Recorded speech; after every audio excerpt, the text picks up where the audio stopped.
Welcome to the High School Backups Podcast. Today we are on episode, I'm pretty sure it's 5. I can't remember sometimes. Thank you. It's been a fun 5 weeks. It's just fun to not keep count. We're just enjoying ourselves and having a good time. Well, a lot of stuff has happened. Last week we had our March Madness special, which, we didn't miss stuff because we were still talking about it, but we missed representing it. So today will be kind of make up for that. We'll be talking all things, all 4 sports, as we've had a lot of information, a lot of news coming up from free agency to trade deadlines. It's gonna be a fun one. So we're gonna get right into it. Let's look at the the actual what's what I'm looking for schedule for today, if you will. We're gonna be going over New England news, which we'll start with. We'll move on to March Madness updates. How awful are our brackets, as everyone else's?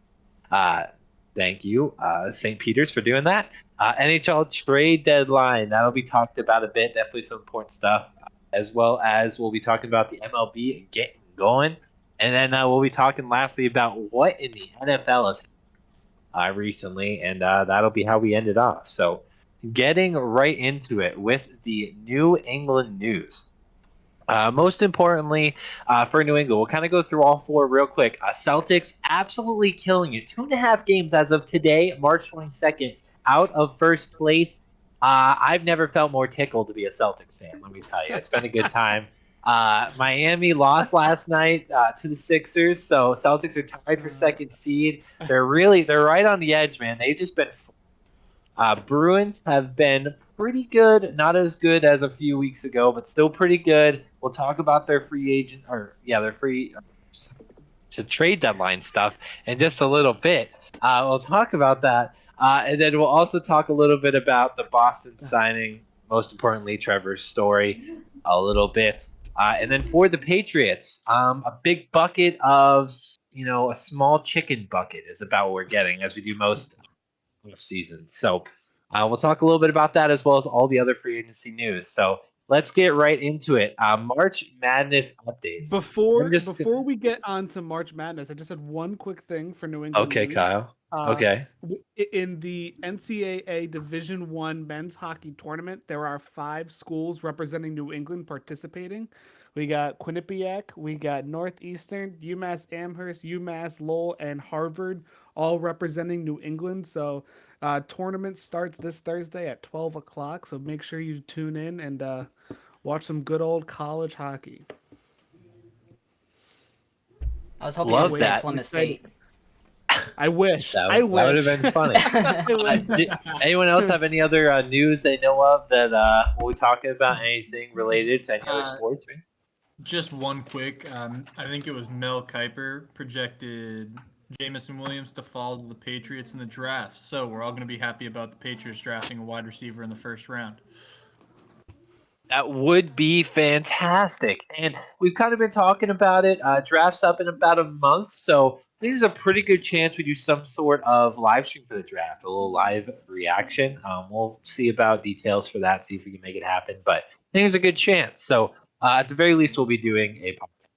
So anyways, moving into March Madness updates. We're going to keep this kind of quick and brief because we're all pretty sad about it. So updates in this, I'm not going to share a screen just because of what's in it, but essentially Austin is currently in first with a whopping 390 points with a maximum of 1390, tied with Andrew Fogle, same sort of thing. And we also have myself, Mr. Nick, with 1390 still as a max, so right there with terms of possibilities, 350. All 3 of us still have our winners. Only other winner still in it is Jake, who has Duke. So he's a little further behind. Now, the worst bracket in our whole thing, that's not named Steve, is Kyle, sitting with Kentucky as his winner, as we all know how that went. And a whopping 500 or 580 max, which is the 3rd lowest in our 7-person group here. And he is currently in 4th. Like I said, Jake still has Duke in it. Maximum 990 still, because he still has Duke. 310 in 5th in our last 2. Our lovely Justin, who did a fantastic job. He did choose Ohio State, who sadly fell in, I think, round 2. Has about 270 points max. It's at 230. So almost at the edge of that there. Yale didn't quite, pan out. And then lastly, our almighty Steve with the best bracket with Longwood for the win at a whopping 210 points, but does have a higher max available left than Justin at 370. Really? So Wow. we'll see. He has a chance to not be last. So that's the update. I'm honestly gonna beat Austin real bad, so he's just not ready for it. We both have Gonzaga to win though, so And that's then where. And Andrew Houston, has and I have vanilla. Texas. Vanilla. Yeah, Vanilla. I have vanilla. Villanova. So that's the update. Nothing too crazy. Any thoughts, comments, concerns, guys? Looks like I gotta I have feel like an idiot. Every time Kyle- I pick a 2 seed to win, they break my heart. First it was Duke, then it was Michigan State, and now it's Kentucky. I'm done with those effing 2 seeds. I'm done. I'm done. So I obviously had been looking up tons of different stats about what has happened over the since 1984 when the expansion happened. They started tracking seeds. A lot. It's pretty much exclusively. I think it was 24 out of the 40. What is that? 38 years now. Has been a 1 seed that has won the tournament. And then there's been, after that, it's mostly 2s or 3s. Only a couple times have low seeds won. No double digit has ever won. They've only gotten to the Final Four. So I have learned over the past few years that you pretty much got to go with the high seeds, as much fun as it is to pick the upsets, if you really want to have a chance at winning your pools. So if you're paying attention to that, as much as it has been fun to see St. Peter's or UNC or some of those other ones get the upsets, the likelihood is they will be going down in the next 2 rounds, and we'll be seeing like a Kansas, Gonzaga, Duke, and like a Villanova Final Four or something like that. So, Houston, let's go! No, I don't need him to win. I just need him to make it. If Houston makes it to the championship, it's an easy dub because I know Gonzaga's winning that. So I gotta have Houston make it 1 more round, and then I'll Villanova's be going to knock you out. It's going to happen. All I have to say they're not. Yeah. All I have to say is this: Jackrabbits of South Dakota State really messed with me. Yeah. Put on a front with the second best offense in the entire NCAA, and then I tried warning you, Jake. I tried warning you. I wasn't gonna. And Jacob, what about your Loyola Chicago boys? Sister Jean failed me today too. It's okay. Sister Jean failed you early on. She'll pray another day. Moving on to it, I actually wanted to bring this up earlier rather than later. We're gonna move on. So we have socials, of course. We do have a Facebook page. Most importantly, I think we're kind of utilizing the most. We do have a Twitter. I'm gonna bring it up now. We've been doing some polls recently on Twitter over the last few days. Thank you, Jake. He's been great about it. Honestly, they've been getting some good votes. They've been having a good time.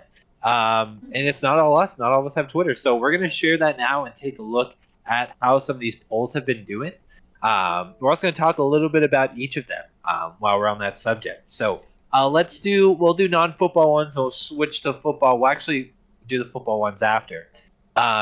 Let's talk a little bit about it. So this was a big debate in our chat, mostly between Kyle and the rest of us, as it normally is. Does fighting in hockey add to a player's greatness?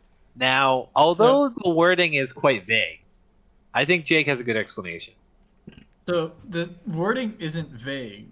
Kyle has misconstrued the argument to mean that fighting makes a player great, and that's not what the question is. The question is whether fighting adds to a player's greatness, and it's absolutely yes. Guys like Brad Marchand wouldn't be as well known, as great as they are, if they weren't, little balls of hate that punch people in the face. Or like that's not why Brad Marchand is known, because he pulls crap like that Justin just said, where he goes around and punches people in the back of the head for no damn reason, or licks people from the nose to their forehead because he's a clown. Brad Marchand is Watch your language. It's okay. Not known for being. He's known for being an ass. That is a completely different argument. And we will keep him in Boston. Yes, we will. We love him.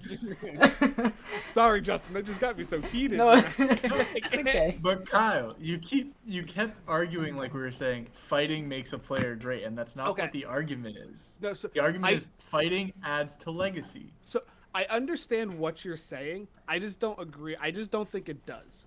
I think Ours a legend. I think people are legends in their own right without that piece, and people are legends in their own right with that piece, but they do not coincide together.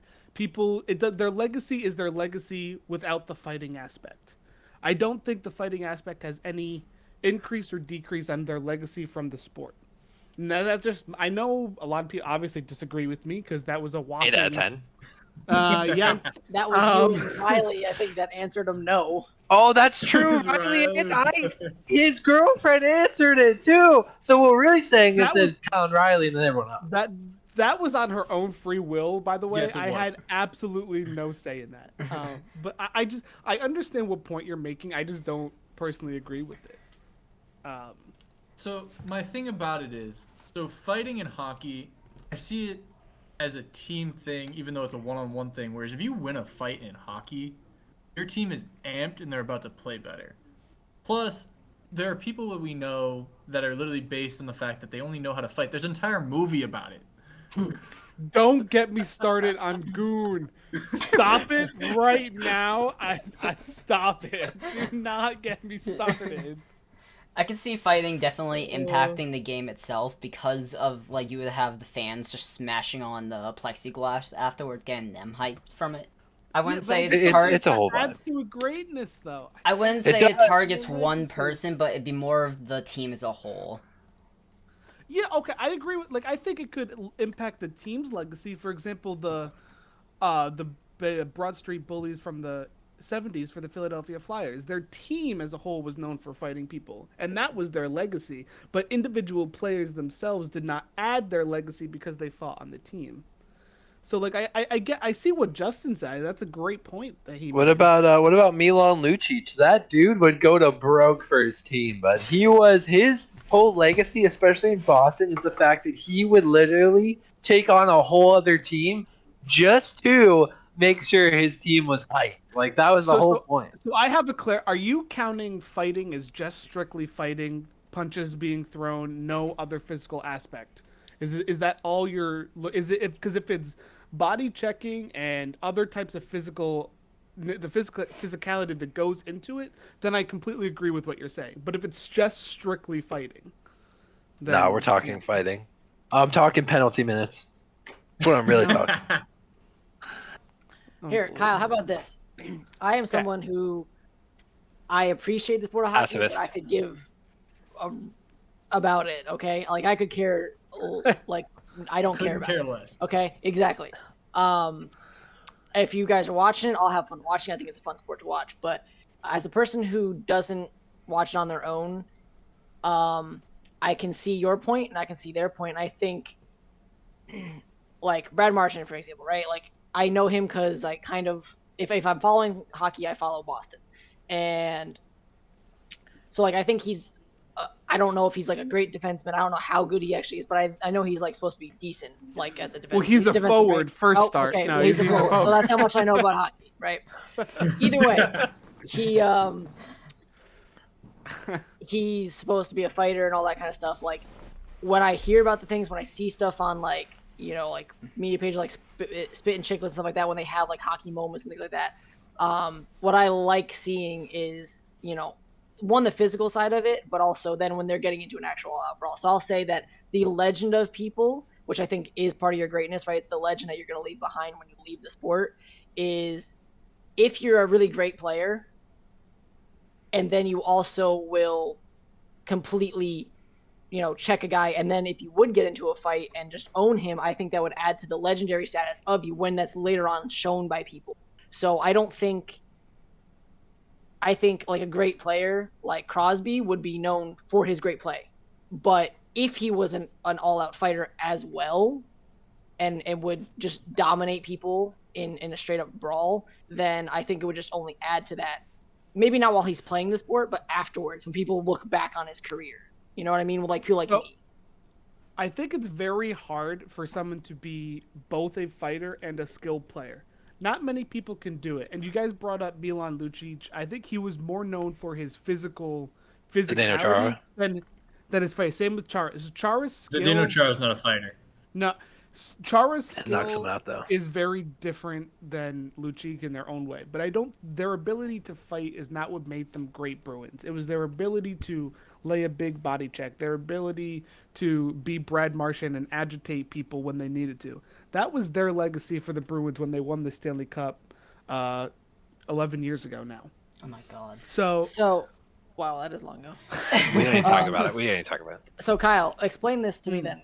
Why do you think good players can't be brawlers? Why do you think brawlers couldn't be good players?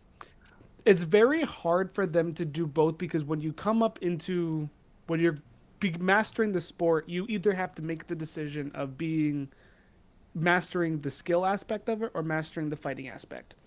So because you can't master both, and it's so. Let me to master.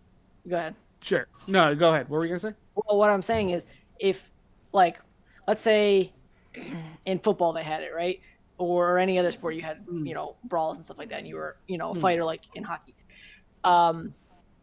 Why shouldn't they be practicing and honing their skill and mastering their skill like outside of games? And then when you get into a game, your mentality is just, I'm going to destroy the opposition. So if a fight comes up, I'm going to destroy them. I might take penalty minutes, but like, the only reason I would think that they're not trying to be fighters, because I think a lot of these guys could easily demolish people that like you're talking about, but they're just choosing not to. There's this time in hockey where it went from this plain old moseying around, skating, nothing, shooting from the center ice line, and it's still going into the goal because the goalies couldn't stop a beach ball. There was that time where it went from that to when the Broad Street Bullies came around and they just started running people over. And so there came this fine line of, do people want to master the skill aspect or do they want to master the fighting aspect? Because people tried doing both and they couldn't. So like when you say you want people to try and do the fighting, they teach you how to fight in hockey in high school. It's called locker boxing. It's a really popular thing, especially in Americanized hockey, where you basically are just in your hockey shorts fighting out amongst your teammates, just practicing fighting. And it's really gotten to the point where people don't want to do it because of you're not wearing protective gear when you're doing it, so there's a lot of concussions and stuff like that. So when people are trying to master fighting, they're not mastering the safety part of fighting. So there's this fine line of like where you master the actual fighting or you want to master safe fighting. If you want to master safe fighting and you add safe fighting into your legacy, that's different. The just problem is there isn't that in the hockey. There is either you bulldoze someone over and you punch them just to agitate someone, like Ryan Reeves on the Rangers right now, or you do safe fighting pretty much. I got a list, Kyle, by the way. I'm ready to give to you here. What's your list here? I have a list of 25 players who are also good at scoring goals and fighting, just to prove a point here. And I'm going to give you just the ones with the names that I know as a decent NHL fan, like as a decent NHL fan.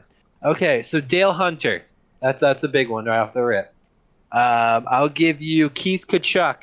Obviously, his sons are both crazy people. Mike Foligno. His son not as a fighter, but he was. Theo Fleury. That's a big one. Claude Lemieux. That's a really big one. Claude Lemieux was not a fighter, by the way. I just want to read to you what this says. Everyone easily remembers the big penalty minute totals from his long career that ended with 1,777 minutes in the box. But also which scored. Claude Lemieux are you talking about? Because there was 2 Claude Lemieux that played in the NHL. I don't know. He says it right now. Which Claude Lemieux are you talking about? I don't know, but it literally I just read you what it says, just so you know. So, all right. Just so on the same page. Brian Suter, that's a decent one, and then there's one more other like Cam Neely, as of course Cam Neely is. And then and Jerome Iginla. That's the last one that I knew on that list. So those are all pretty good players who are also pretty good goal scorers who also fought a lot. So just 25 out of how many players that have ever played in the league? Exactly. say it was That's a how small skilled they are. percentage. That's how legendary. Cam Neely But- was a Hall of Famer. That's all I'm saying. But I also know those players not because of their fighting, but because of their skill on playing hockey. Nah, Cam Okay. Neely beat your butt. I've got one final point.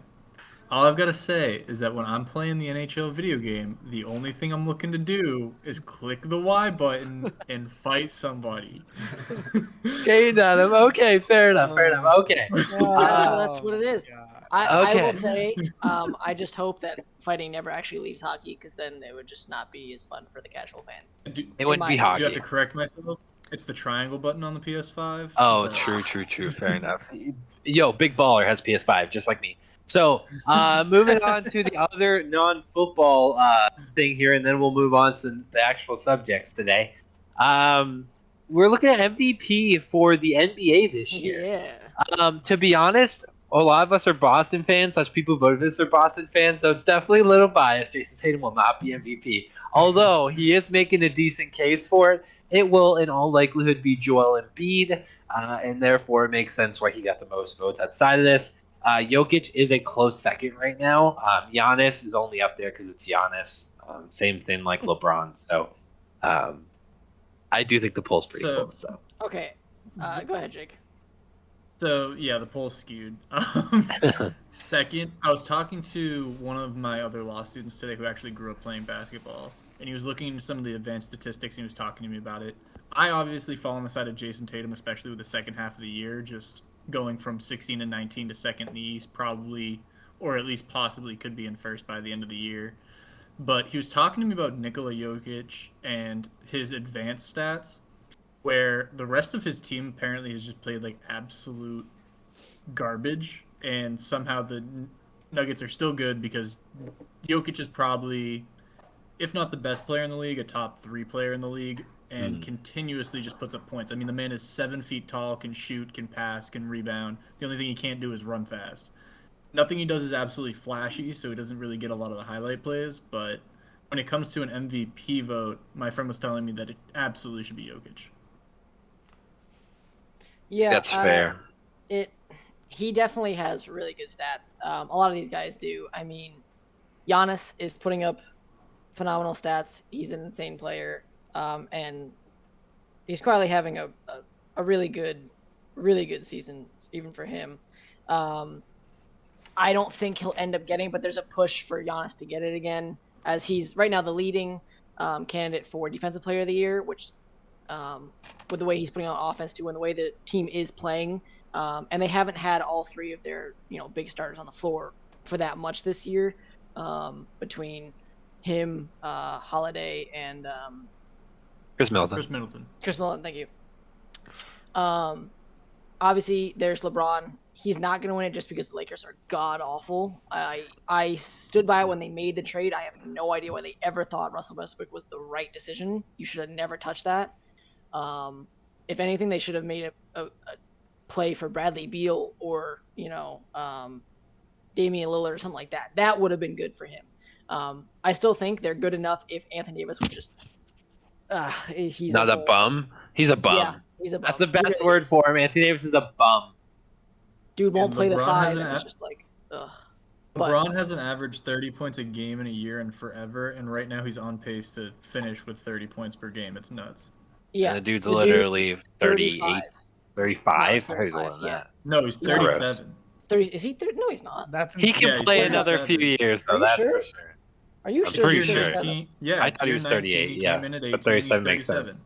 Wow, That makes sense. I could have sworn he was 35. Dude's old and he's nasty. I saw a insane. picture that showed a dunk, 5 different pictures of the same dunk in 5 different years, starting in 2008 to literally the other night. It was Did you ridiculous. guys see the one he did the other day?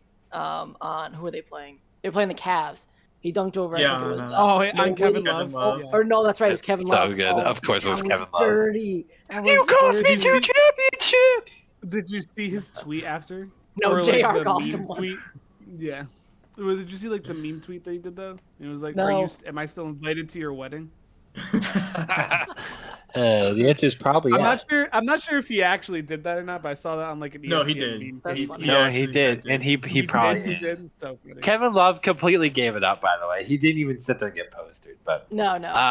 So I think He made for a business MVP, decision. it'll probably be. I honestly don't think Embiid's gonna win it. He might, but I think he's gonna fall off. James Harden's gonna take some of his production. Just how it works. and they're not. They haven't been playing well over the last two weeks, really 2.5, maybe 3. They've been kind of as good as they were earlier in the season. They beat Miami though, literally. They did yesterday, the day before. But I think if Jokic can make a run with them, I think they're getting Jamal Murray back, or is he back already? I don't remember. I don't know if No, he's back he's yet. not. I didn't think so. So I think he's supposed to be coming back relatively shortly. If he comes back and they make a little bit of run at the end of the season, he might have it. But I think Giannis may pull away in the end with it because Jason Tatum's just not going to do enough over the. I know JT's got a chance, an outside chance. If he keeps this up, like even last night, like good win last night against a not great team, like Do you know what 25 he's points. averaging over the He's last? Oh, it's close between them. He's It's like Over the averaging- last 15, It's like 38 or something.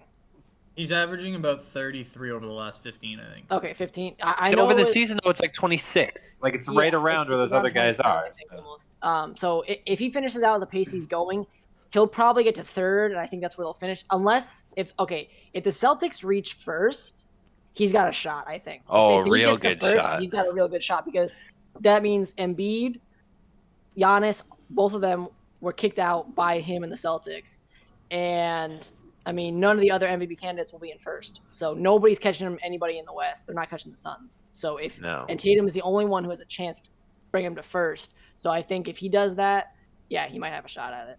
I think you're right. I really do. As a non-Boston fan, he's been playing like looking at stats alone, like he's been playing lights out, and he runs that team right.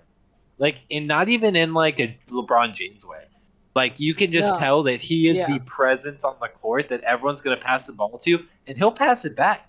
Like that's what makes the Celtics team work. Like he's passing that ball back sometimes, not just taking shots. So yeah, I think. But I think he's got to get a little closer in points because right now LeBron. Well, I think LeBron's back up to 30. LeBron's not gonna win MVP. But no, I'm saying like Giannis and Embiid are both tied at 29.8 points per game right now. So if Tatum can get to 28 and take him to first, I think he's got a shot. My only other side note on this topic is that you mentioned Giannis winning a DPOI. Yeah, it should be Marcus Smart. Don't at me. Oh no, my God! Marcus Smart better get a vote. Like I don't care if he does. I don't care if he wins. He better get a vote because that dude's crazy. He has to get at least a vote. No, he doesn't block though. He gets like 7 steals a game, but he just doesn't. He needs to come back healthy soon because he's out for he's day to day, so he should be back soon. But if he comes back soon and goes on a tear, maybe he's got a shot. He's gonna finish all first defensive team again, like he has quite a few times. But for every year in his whole career, pretty much. But yeah. Moving on to Kyle's favorite subject of the day. And we're actually going to start off with Jake on this one. We're going to be talking a little bit about the NHL Trade Deadline. We're going to start off with some Jake has a winner and a loser from the NHL Trade Deadline. There's plenty of them, and it's obviously all subjective. But Jake's going to start off, and we're going to talk a little bit about that as well as the Bruins will be talked about. So this is going to be really quick. I just have one for each section. So for the winner section, you have the Rangers. They made a lot of savvy moves, picking up some good pieces for a playoff run at some point. I mean, it was nothing flashy. They didn't pick up anybody that would be a huge name, but they picked up a lot of good pieces. And in hockey, that can make an entire difference. It's an entire line. Losers, the Philadelphia Flyers, Kyle's old team. Losing Claude Giroux, he should have been a Flyer for life. I read it somewhere the other day. I mean, you didn't get any better. You lost probably one of the better players in your franchise's whole existence. And it's rebuild time in Philly. Wonderful. Have fun. Again, for the 5th time this decade. Besides the every other year. Pretty much. Kyle, you go off. It's your turn. I don't want to take up too much. I know this is my usual. This is my favorite topic. Kyle, I'll have stuff to talk about. You don't talk Bruins. I'll talk Bruins. All right, fine. There are a couple of trades. So there were a couple of trades that happened before the actual trade deadline that I think were really big. Obviously, one of them Jake already kind of hinted on was the Claude Giroux trade.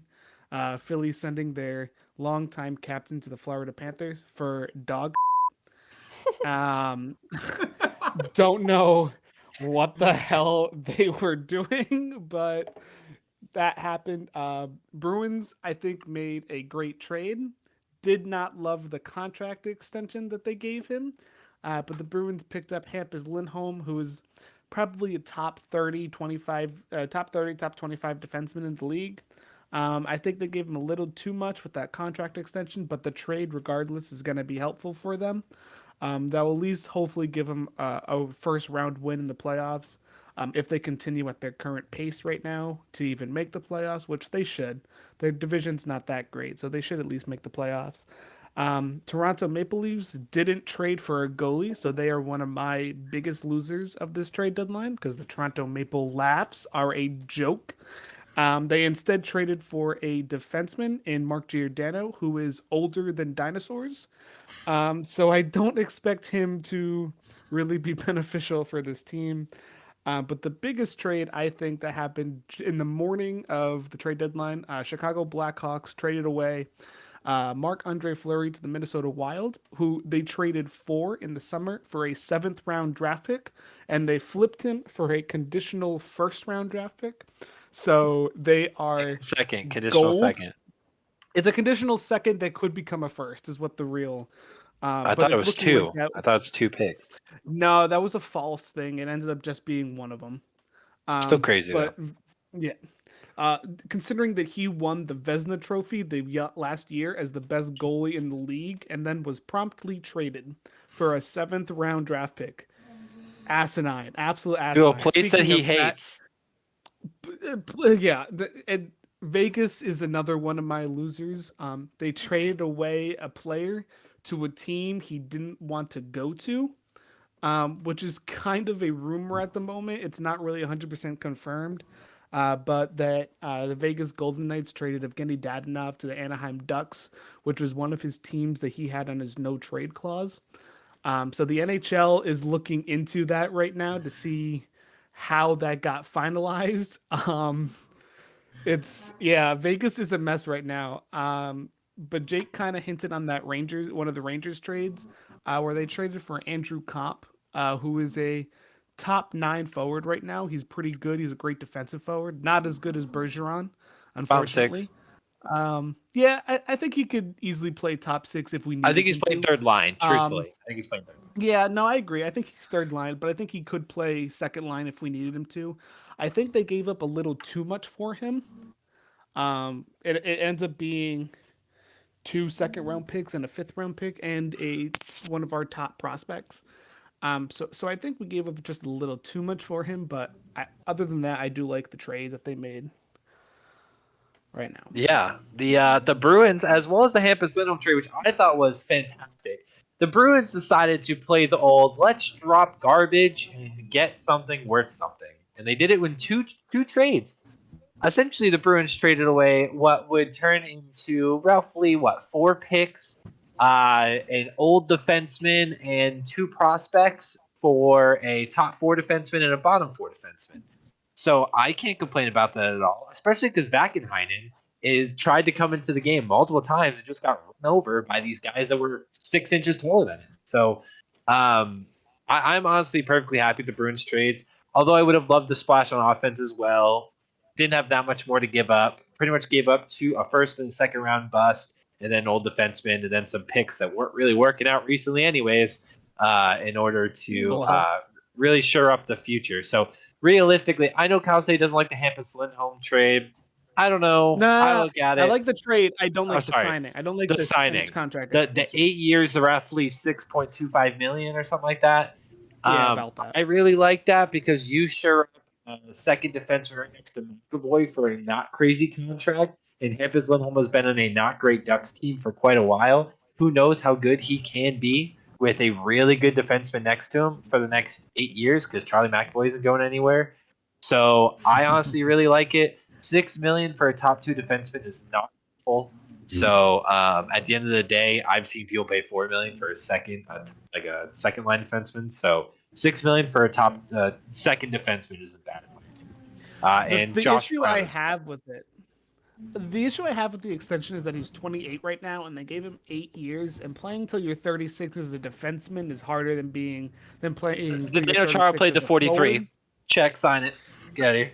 Zdeno Chara Chara is the played till he's Tom 43. Brady.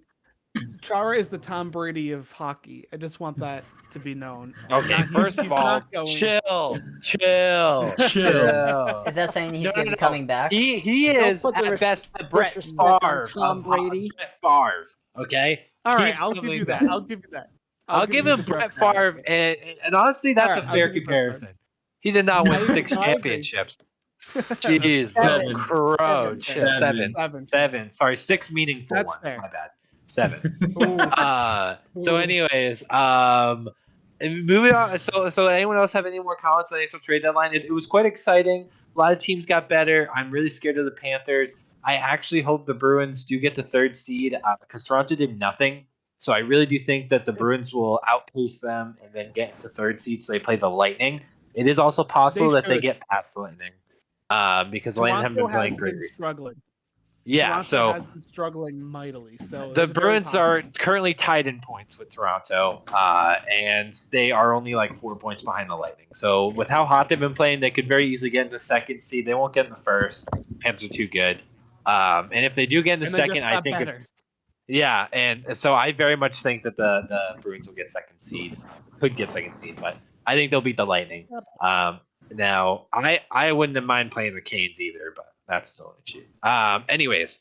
So moving on to kind of the next step, we'll talk a little bit about this as well. I don't have a ton of info on it. I'm sure you guys might have a little bit. Most importantly, with the MLB, the Red Sox signed Trevor Story to really shore up that infield. That infield's going to be kind of nasty because they're going to have Rafael Devers on 3rd base at least for another couple of years. They have Dahlbeck on 1st. Then you have 2 All-Stars in Xander and Trevor Story. And actually, wasn't Devers an All-Star last year? Or he was pretty damn close. So I don't think he was an all-star. I think he was a Gold Glove winner, though. Exactly. So regardless, 2 All-Stars as your shortstop and your second baseman. So that inner field is disgusting. Still needs some help on the outfield, and pitching staff is better than recent years, not better than last year. So a little bit if in there. They brought back Tanner though, so that'll be pretty good. But the Red Sox are looking good, and honestly, the only team looking better somehow is the Dodgers because they keep signing people to ridiculous contracts. Also, one thing to note, I heard this while listening to Boston Sports Radio. The Red Sox are in the lottery. So what's the word I'm looking for? They're in the first tax level. They have about quite literally, I think it's 28 million before they get to the next tax level. So there's pretty much zero reason why they don't use that 28 million because they're not going to drop salary. So Red Sox could definitely be due up for another big signing, hopefully an outfielder, and still be in the same sort of tax setup. So. Then they'd be nasty. Austin's shaking his head because he's a Yankees fan. They haven't done garbage. I don't mind Um, I can't even pronounce his name. The one they got from the Twins, Isaiah Kinalfalala, whatever. The How do you Hawaiian. pronounce your name? Aloha. Yeah, the guy from The Honolulu. Hawaiian. I actually think he's going to be a good fit, especially as like a stopgap year. I mean, I still would have rather had Trevor Story, but we have to see how Trevor Story is going to do because of the fact that he's coming off that I think it's injured shoulder. ACL. Um, I thought it was That's- ACL. No, I think it Doesn't was need shoulder. to be the best player though. That's the thing about the Red Sox. He doesn't need to be the best player. He needs You have to be Devers at least the 4th or 5th best player, and he could very well be the 2nd or 1st best player. That's the thing about the Red Sox. Yeah, he could be very good for you guys. He could also end up being very bad. I That's don't fine. think he'll be very bad. I think he'll just be like, for what you guys need him to be is a solid defender and, just be decent enough on offense. Because you guys have the offensive power with Devers and others there. So you're fine in that category, obviously. But yes, if he is anything like the Trevor Story that was on the Rockies, which that's the other thing too. The Rockies players tend to have sometimes trouble going away from Colorado. But I think I like getting rid of Gary Sanchez. Okay. I think we've improved better defensively with the catcher we've brought over. I think we've got some guys. Losing down the Gio minors. hurts though. It does. It does hurt, Losing Gio hurts. but we'll see. If Donaldson performs well, which I'm not really holding out for, I think we'll be okay. it's really going to come down to either way of what are our prospects going to be, because I still don't believe in Brian Cashman to bring up our prospects from the minors, which we have a really good farm team that they just never use. And then they go out and sign guys that are aging out of contracts that nobody wants anymore. They're like, oh, this guy will have a great year again. And it's like, it's kind of worked in the past for them with how we had Kluber last year, where he got the no hitter, but then he got injured. It was pretty much non-existent for the rest of the season. So I would rather us either bring the guys up, or if we're gonna sign people, we might as well just sign money. Like we could have had Correa, but they let that go. So we paid all this money for Cole. You're gonna have to pay Judge coming up. You have to pay Judge. If they don't, I'm gonna be pissed. Oh, Joe! Oh, I said Joe Judge. Yikes! Joe Judge. That's so funny. Anyways, let's just get him to the Red Sox. Let's just get him to the Red Sox. He can play. What's he play? Right field? Get JD out of there. JD go to DH. Put him in right field. Imagine. Oh my God, you guys would lose your marbles. I would lose my mind if they let him walk. He would play with the Red Sox. He respects the hell out of him. He would play with the Red Sox. I would die. Reverse Johnny Damon, boys. It's a reverse curse of the He's even better than Johnny Damon. He is better than Johnny Damon. He's a lot better than Johnny we Damon. would not have. I don't think we would have won that World Series without Damon, though. But no, probably not. God, it's so long ago. We need what I really want is another Hideki Matsui, because he was one of my favorite players. Yes. Throughout the time he was there, he was just always there, solid. Godzilla. Whew, I love him. But Godzilla. We'll see. They just need to really do a better job with their minor system. I think Cashman needs to go, and I think you need to get rid of Boone. I think Boone's the biggest problem, honestly. I agree. And Boone you is can't by far tell the me. biggest issue You with can't tell me. And I want the Boston fans' input on this. If you fire the coaches and manager hired, you just told that manager, we don't actually like anything you do, but we're going to keep you anyways. Like, what was that last year? That was the stupidest thing. Why would you fire every person he ever hired and be like, you're good enough, though? Like, what? God. That is fair. However, the Red Sox also lost Alex Cora for a year and then came back, and then they were nasty last year. Okay, yeah, but the reason you lost him was because of the cheating scandal. Like, that's the only reason you lost him. It wasn't like... Which brings us to another topic. The Yankees have cheated, and therefore they deserve retribution. The Red Sox get it. The Yankees get it times 2 because it was hidden, which is worse. Okay. Cut their salary in half. Sure, I'm okay with paying a lesser salary. I'm sick of paying. No, you have to get rid of your players. You paid 4 people who are worth nothing. You paid Joey Gallo. For what reason? If it's true, if the evidence does support that the Yankees did in fact cheat and it was covered up, I agree. There should be a punishment. There should be, yeah. Take all their picks. I 100%. No farm I'm system. not gonna say. All right, I think if the Astros get to keep their World Series for fucking banging on trash cans, the Yankees they're not going to go back and take it away. It doesn't matter. Moments over. Why not? They've done it before. They took away a bunch of other shit. They took away what? 2013 Louisville's championship. They can take away the Astros championship. They took away Reggie Bush's Heisman. Whoa! Yeah. They also took away one of Louisville's players' legs. Okay, that's a whole other issue. Okay, so we gotta chill. Okay, well, first off, what did you guys even lose? You lost Cora for a year. What else did you lose? Oh, we had a year of awfulness where I had to sit there and listen to Yankees fans. That doesn't count. And then they went to dumpster. That doesn't No, count. we lost like Isn't 2 picks. I think we lost. You didn't even lose a first round, did you? I think it was a 3rd and a 5th. Yeah. Which matters in the MLB. Oh, I mean, a little bit, but not like a first does. Like, the Astros lost, 1 or 2 firsts, and then got to keep their championship, and they kept going, and now went back to the championship. Yeah, and kept cheating too. So, I mean, in the end, Rob Manfred is the real problem, and yes, I agree. he needs to go. They lost the 2nd round pick. So they lost Alex Cora for a year, suspended for a year, and then they lost the 2nd round pick. But that doesn't change the fact that the Red Sox did it minimally. The Astros did it 10 times worse than what the Red Sox did. Oh, so yeah, no, that's a whole other issue. The Yankees should get at very least what the Red Sox. Which means, if it comes out that's the same, then I'm fine with that, and I am definitely fine with that because please suspend Boone. I think we will do better without him. Like, I would love to see us win 110 games without him. I'd be like, see, just fire him. fire him. Yeah, they're not winning 110 games. This is the best division in all of baseball. And I heard it someone is. say this, and then I looked at it. It might be, with the AFC West, the best division in all of sports. It is gross. 4 of the way- 5 teams should make the playoffs, and they can't.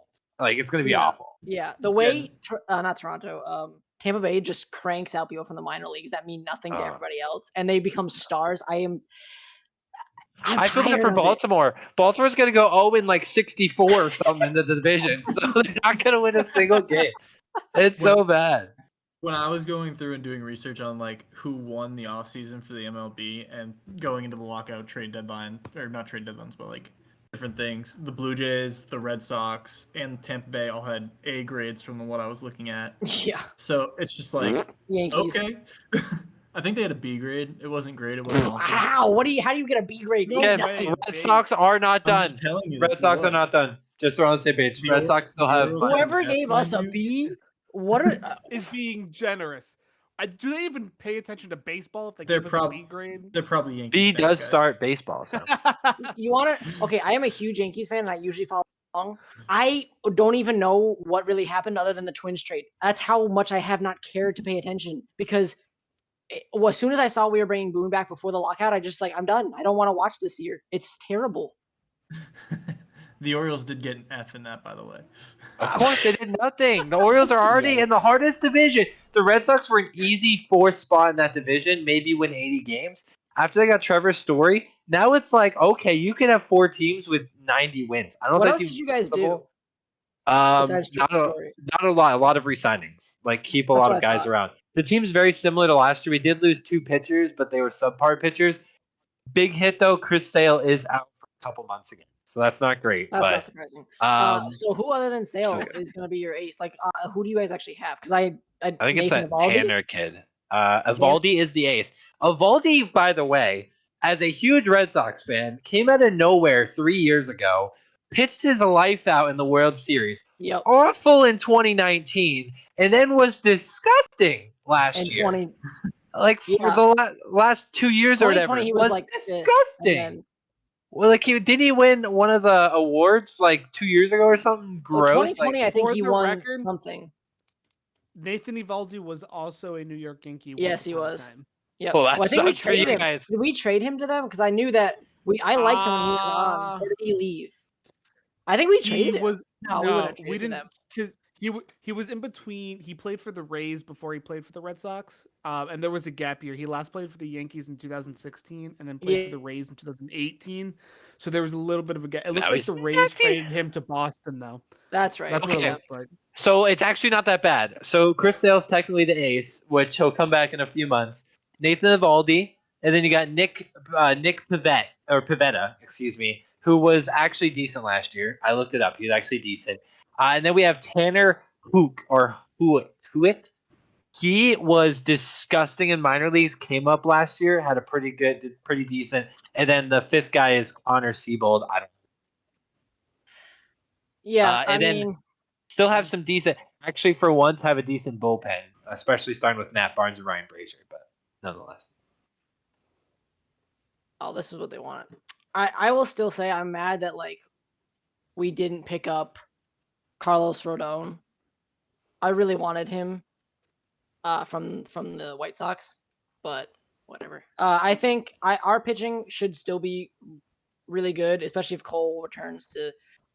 He was a little up and down last year. If he was back to 2020 Cole, and then you have even with him being up and down last year, he still almost had a Cy Young in the American League. But I think we're gonna have Jordan Montgomery, who's a solid lefty. Luis Severino hopefully will actually be back for a full season, and if he comes back, I'm not expecting necessarily 2018 version of him, but I think. I still haven't forgiven him for the fact that he showed up late to the ALDS against you guys in 2018. He showed up late to work. He showed up, I think it was a half an hour before starting, before first pitch. I found that out after they got blown out that game. It was, I think, the second game, or was it? Yeah, I think it was the first or second game. It was the second game. Yeah, we took the first game that series, and I was feeling really good. I was like, okay, now we have Sevy going next, and that was like his best year. And he literally showed up late, like almost time for him to pitch, and got That's blown hilarious. out of the water in like 3 innings. And I was like, Makes sense. What? Welcome to playing the Red Sox, by the way. I haven't Those guys literally score ridiculous. Here's the gist of what we talked about. AL East is nasty. The Red Sox made some moves. They're still going to make more moves. I'm pretty sure. Yankees did nothing, and therefore the AL East is even closer than it was. So moving on to the last topic, and we'll probably try and move through it a little bit. What in the NFL is really the question we have going today. So I won't bring the polls back up, but I will talk about them. So a few polls we went through. Honestly, nothing was too surprising. So we've kind of all talked about it. Do we like to trade for Deshaun Watson? It's the first thing we'll talk about, and then we'll kind of get into the other things. I think most of us said yes. I think Jake was the one that said no, and maybe Kyle as well. However, I was 50-50. I need to be persuaded to go either yes or no. Here's my thing about Deshaun Watson. I think the contract is butt cheeks on a stick. Okay, the contract is awful. The trade, however, is fine. I think the trade was fine, but making him the highest quarterback, and he may or may not play a game. We don't really know. Like I was hearing stuff that he might not play 8 games, 4 to 8 games. He might not.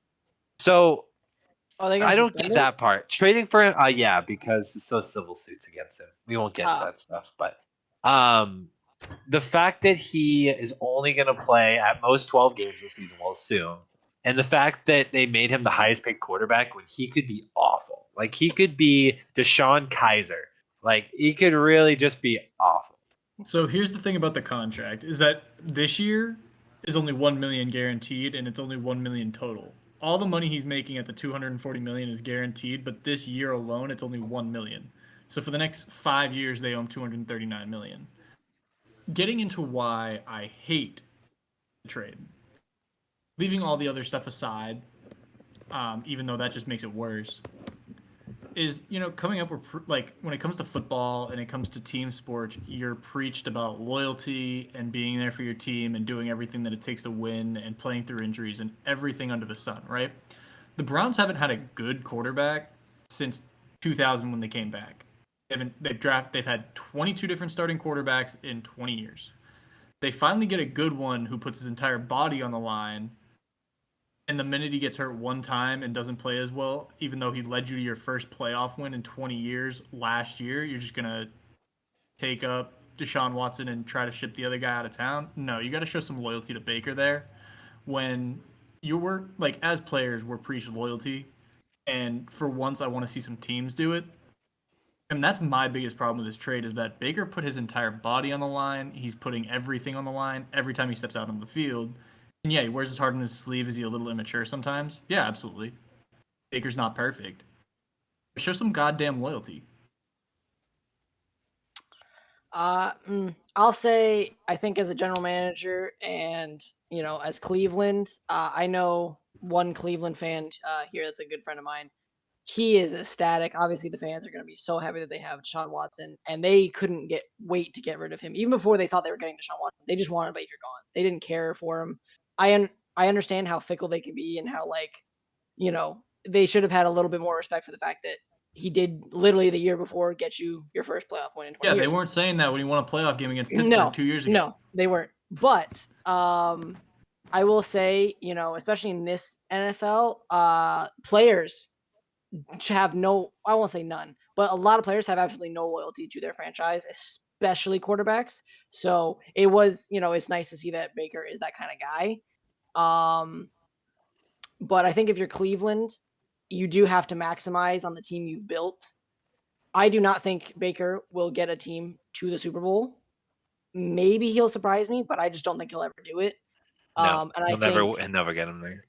I think if you're, Cleveland, you've got to capitalize on the great team you've created with the defense and that offense and stuff like that. You've got to get it. You can't just go even if he gets you to an AFC championship, that's the best you get. If I'm a Cleveland fan, I don't care. I don't want the loyalty in that respect if I've been this bad for that many years. So the thing about that is, even with all the injuries and, how bad Baker played this year, quote unquote, because honestly it wasn't the worst thing I've ever seen in quarterbacking.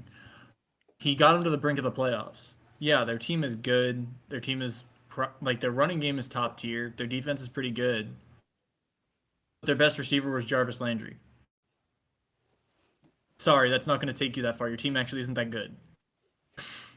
Yeah, well, But- now their best receiver is Amari Cooper, Cooper. and they have Deshaun Watson, who's also a receiver, so it's fine. But backing up to the whole Baker can't win you a Super Bowl thing, I don't necessarily think that's true. I think he can. And it's one of those things where I also think they're losing a heart and soul of their football team. You know who I else wouldn't- doesn't win you a Super I Bowl? wouldn't- Carson Wentz.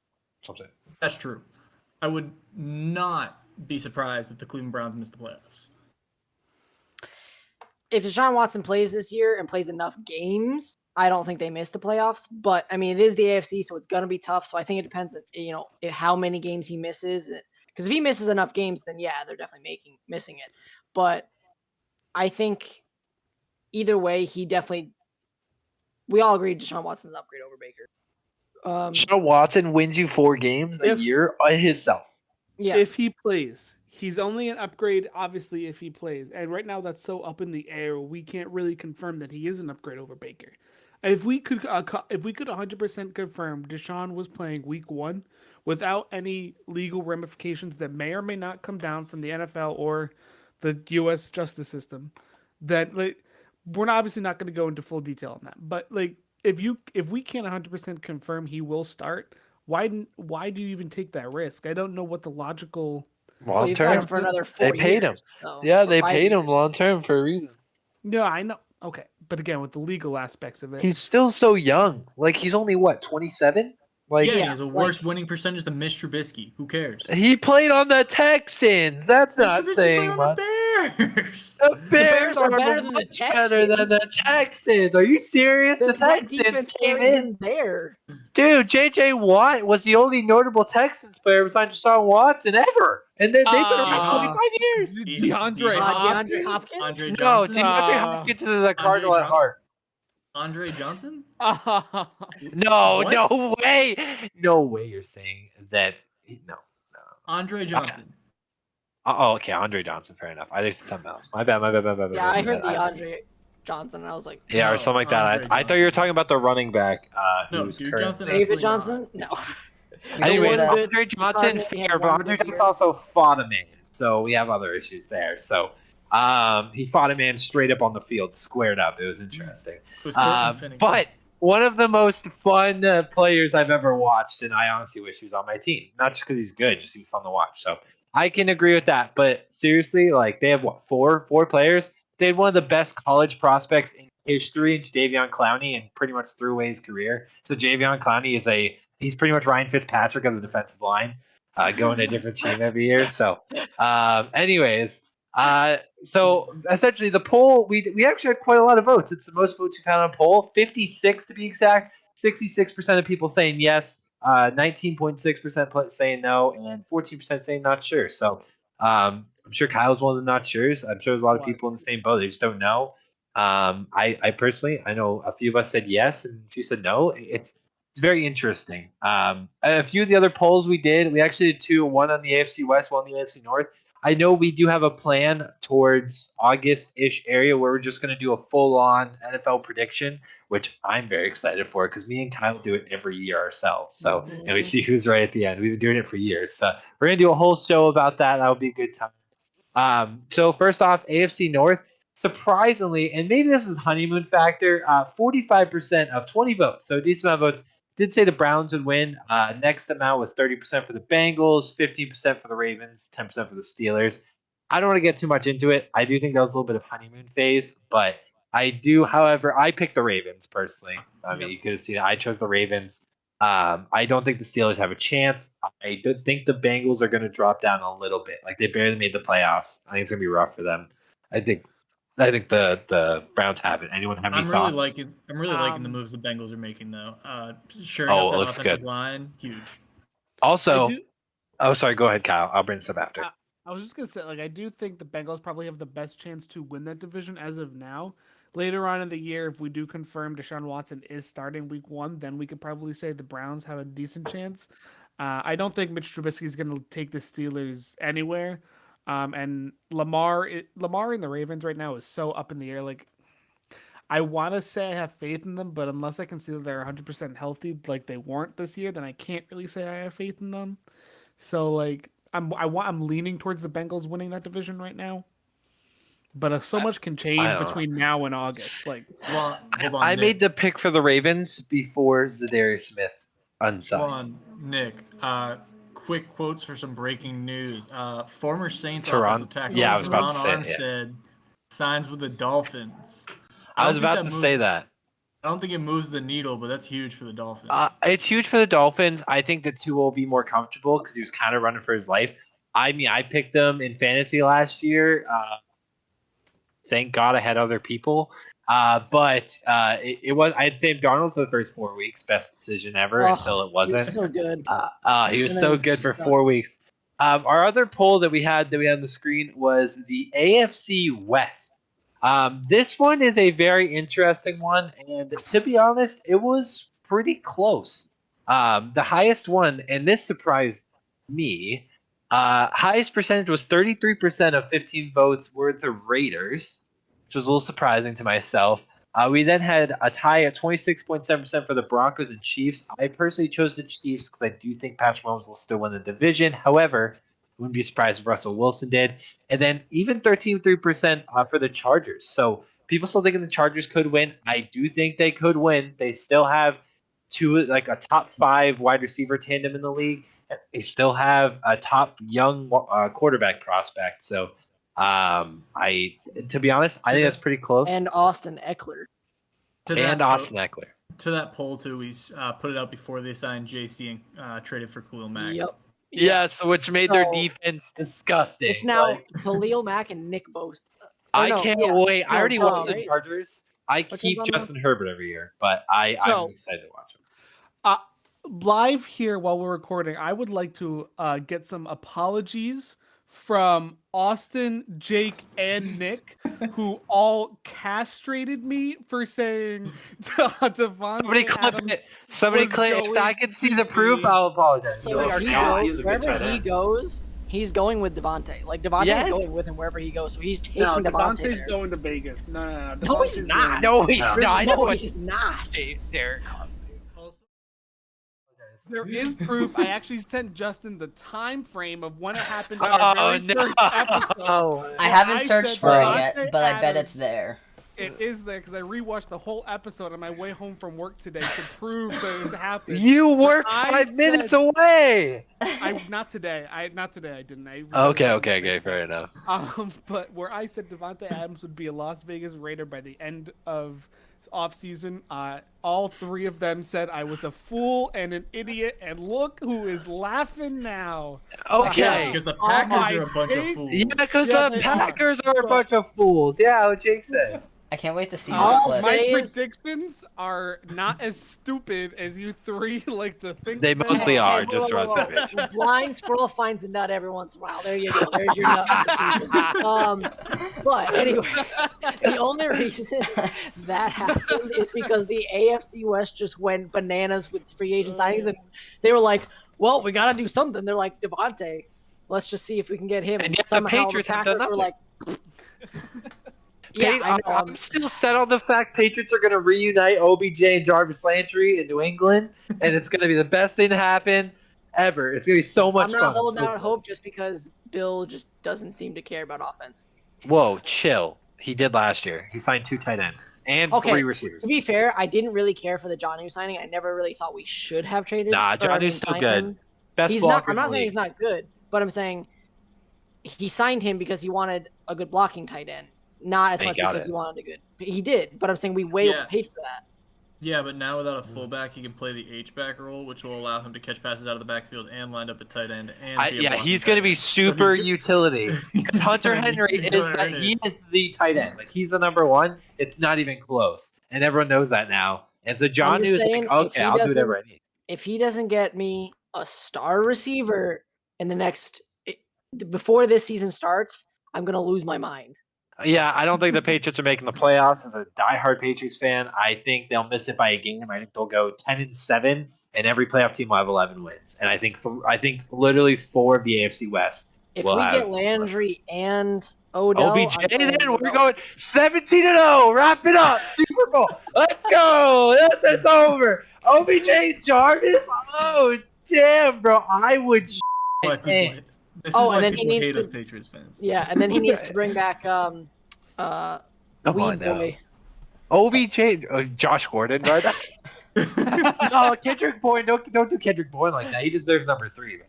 At least we Everyone made else the is Obi playoffs. Iowa this said year. was for an better than 8th round pick. Trade him for somebody who's not even signed yet. I don't even care. Get him out of here. Who? I don't. Nelson Aguilar. Get him out of here. Trade Oh, for yeah, an 8th get- round pick. Him and Nikhil Harry. Nikhil Harry. I'll take a conditional 7th. I don't care. You know what the condition is? We win 7 Super Bowls in a row. Just get him out of here for free. I don't care. Dump the cap. Get him out of here. Oh Honestly, my god, I still though, can't believe we so- drafted him over DK. The entire NFL went nuclear. We all understand this. I mean, just to mark some of the more marquee stuff, you had Russell Wilson and Randy Gregory go to Denver, Watson and Cooper to the Browns, Matt Ryan to the Colts a couple days ago, J.C. Jackson and Khalil Mack to Los Angeles, Devontae Adams and Chandler Jones to Las Vegas, pending they're also the front runner for Stephon Gilmore, Juju to the Chiefs. Cincinnati signed 3 offensive linemen with Karras, Collins, and Kappa. And then Shaq Mason to the Bucks, and the Titans acquired Robert Woods from the Rams. So you know what notice how that most sounded of those like? transactions. That sounded like that was most of the AFC. So I think you should say the AFC went nuclear and the And NFC the is kind of just AFC dangling West. from a. Oh, The Yeah. NFC is kind of just dangling like it's existing. the Okay, NFC whoa. said the NFC saw Tom Brady unretire I was, and said I was we're all gonna say into they I was had the about to biggest say. one with Tom coming back. To be fair, Hey, free 11 Super Bowl appearance. Simple as that. It's free. It's literally. Kyler Murray's gonna I don't know quit about at some point. I don't know about. Kyler Murray's free. gonna go play baseball halfway through the year, and then at that point he's gonna go. It's gonna be October. He's gonna be like, "Yeah, sorry, just sign me for the playoffs." They He's have, to gonna get go. by, they have to get by the Rams. If they get by the Rams, then it's Okay, absolutely a free. but if the Rams aren't don't sign conceding OBJ yet, again, but- or somebody like they just got rid of Woods, and if they don't get OBJ back, then They Yeah, are I in a think- rough spot. Van I Jefferson's think good. getting but- rid of Robert Woods is probably key. So they are trying to free up some room to sign OBJ. But I think Van Didn't Jefferson they sign is someone enough. else? They have Cup and someone else. They signed someone else. I just can't No, they have remember. Van Who'd they sign? Jefferson still. What? They have Van Jefferson still. No, they signed someone they else. signed Allen Robinson. Yeah, Oh, that's Allen right. Robinson. Oh, I'm right, like, right. they don't need OBJ. Allen Robinson's a fantastic 2, like a good 1, a fantastic 2, and Van Jefferson's a great 3. So if they get OBJ, which I don't think they're going to, because I think OBJ wants to catch more passes, come Yeah. to New England. You catch all the passes. Mac will throw it to you to your hands. We don't have anyone who knows how to catch that besides Kendrick Bourne. Please, and running backs. I'm I talking wide think receivers. another underrated move. I mean, Russell Gage to the Bucks is another Huge. underrated move. Huge. Yeah. He played lights out in Atlanta last year, and now he's going to be the 3rd best receiver on a team with Mike Evans and Chris Godwin when he comes back from injury, of course. He's a nasty number 3. They also added Rashad Perriman, and Tom Brady's trying to recruit Julio Jones right now. Julio come to the So- Patriots too. Bring them all. I don't care. Bring 'em all. Julio to the Patriots? Oh, and we draft a wide receiver. Oh my god, Jarvis, cream. Julio, OBJ, and we take like Jameson. I do- Yo. I That's do a want little to. I overkill, do want please. to talk about Tyrod Taylor signing with the Giants and what that Huge. kind of like looks like. I do think that's huge, but I can't figure out if that means they're just going to play him for this year. And He's a move bridge on from quarterback. Daniel Jones, right? Yes, I know he's a bridge quarterback, but who's he a bridge quarterback for? Is he Not Daniel Jones. because they're moving on from Daniel Jones? Or Yes. yeah. Okay, but then who Accept are it. they getting? Hold. Let me. Damn it. Oh, God. Is he a bridge quarterback for a QB this draft or next draft? Because I really can't tell what they're doing here. Well, like who they're eyeing. The problem is he can win you 8 games.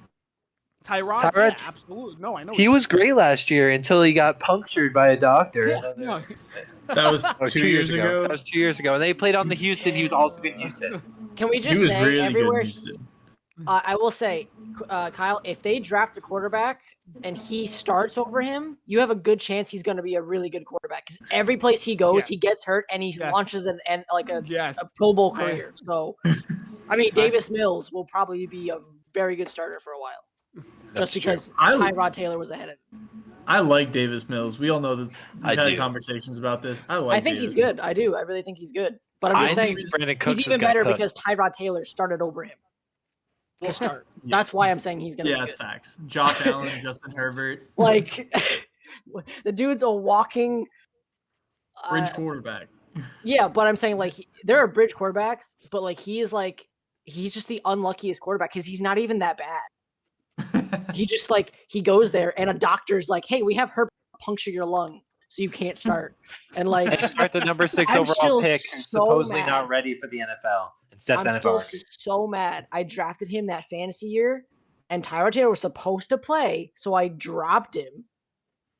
And then that morning, then Kyle picked him up. Just remember, welcome. before we end Thanks. this, just remember the fact that Justin Herbert was not experienced enough, missed a game or 2 games, and still set rookie record. So imagine you played the whole season. That's all I gotta say. I thought he only missed one. Still, that's a whole game. That's 4 touchdowns. Anyways, any last final points for this week's episode, gentlemen? Yes, just one.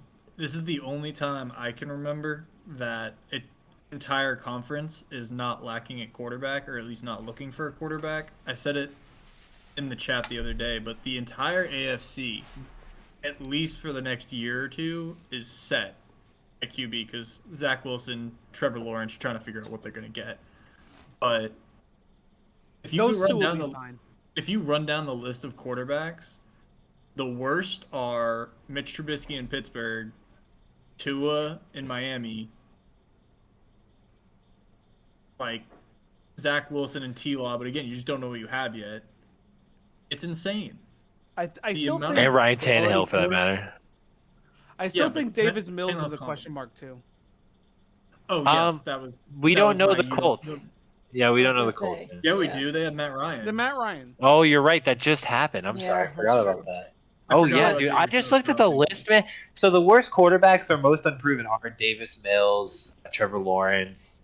You Like, could guys put that Mitch just got Trubisky drafted there. last year. Yeah, and then like Mitch Trubisky, Ryan Tannehill. And I wouldn't be surprised if Mitch Trubisky plays well in Pittsburgh. I But really he wouldn't. probably will. He has nasty receivers, so dude has Deontay Johnson. Simple as that. Okay. Insane. Anything else for anyone before we end off the episode? Congratulations, Kyle. Thank you.